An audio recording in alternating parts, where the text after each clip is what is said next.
site where you're building a building, it's quite essential that you've got somewhere to go to the loo. And obviously you can wee in the bushes, but sometimes nature calls and you need something like this, especially if you've got lots of volunteers, things like that, so you need a loo. And also it's a great way of doing a training wall with your tyre ramming. So the tank below where the poo is, and the wee and stuff, is actually, that's a tyre wall around there. And what we've got, there's actually 2 toilets here. So you use one until it's filled up and then move into the other one. It generally is recommended that you leave it for at least 2 years before you use the compost. But it really depends on how well you've managed it, whether there's wee in it, whether meat eaters are using it. And whether it's anaerobic. And because if it goes anaerobic, then it's just going to turn into sludge and stinks. You have to look after it. You have to make sure you're adding sawdust and things. Sawdust.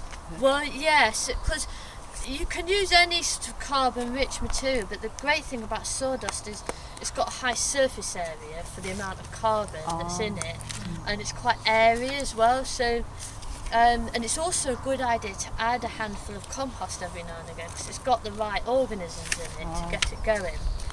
Another thing people do is they sprinkle like fire ash on it. Now that doesn't really have any carbon left in it because you've used all of that for your fuel for heating, but what it does do is kind of seal in the smell a little bit, and it's something to do with your ash, and eventually it gets back on the land. So it's generally recommended, but there's different schools of thought, but it's generally recommended that you just use this compost to go around the base of trees and on ornamental plants, rather than putting it directly on things, around lettuces and things you're going to eat yourself. But it depends. If you know, like say that Human Your Handbook, it talks you through like every possible pathogen that you could get from poo, and how to kill them and how to deal with them all. So if you're really on it and you're dealing with your compost properly, then you can put it on anything. But you just need to sort of do a bit of research and know what the potential risks are. When you said meat eaters, you mean meat eaters to avoid it or to be encouraged to use it? No, well, one school of thought is like a vegan, you can use their poo, I think, after 1 year, and then a vegetarian, I can't remember whether it's 2 or 4, and then a meat eater, it's 7 years. But it's not like we're all carrying around these terrible diseases if you're a meat eater. But there's things like, there's this one particular roundworm egg that can survive for more than 2 years outside of your body.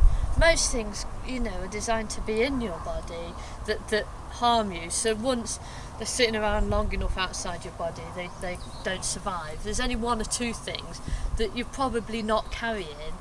But, and another, like people say, if somebody's on the pill, they just put loads of hormones in, or if they're on certain medication.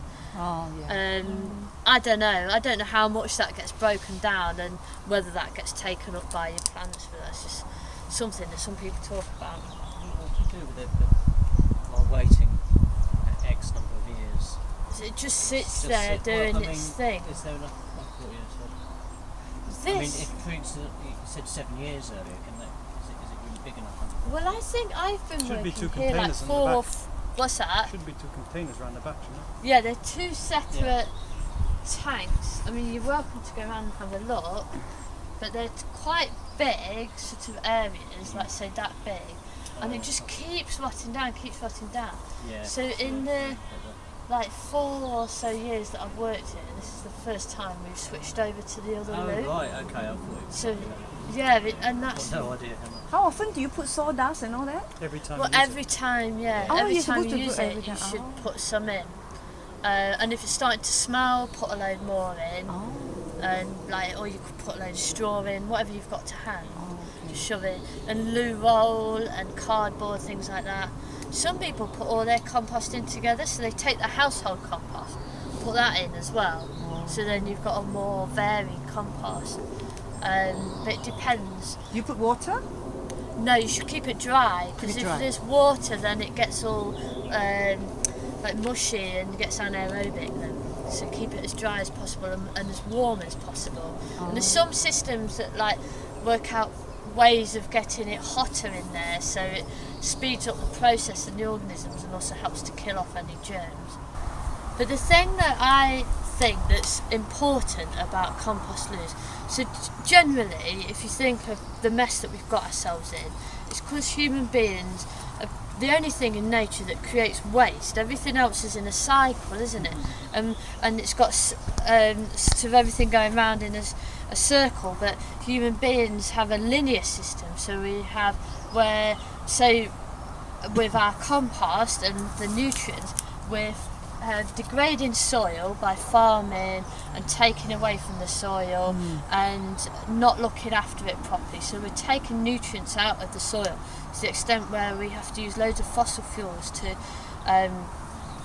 put the nutrients back in, and then we're eating stuff and then going to the loo and flushing it away and causing pollution with our waste somewhere else. So we're causing a problem there and a problem there. But with compost loos you actually have a cycle, so if you're growing food on your land, it's actually an opportunity to put back into that land and keep a closed loop and keep a cycle. So instead of it being a poison and a pollution, it's a resource.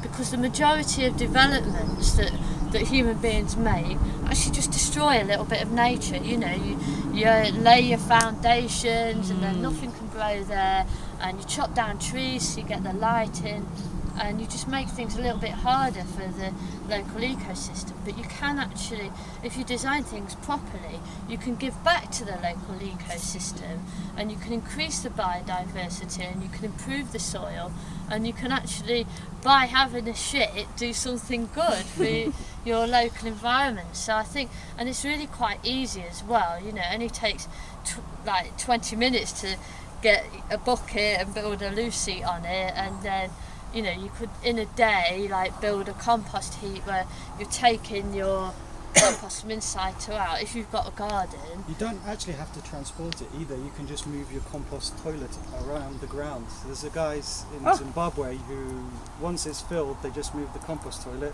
put topsoil, plant a tree, and over the years he's got a field full of trees now, which used to be the position of the compost toilet. and that's great. And then you think, and then you get a new view out of your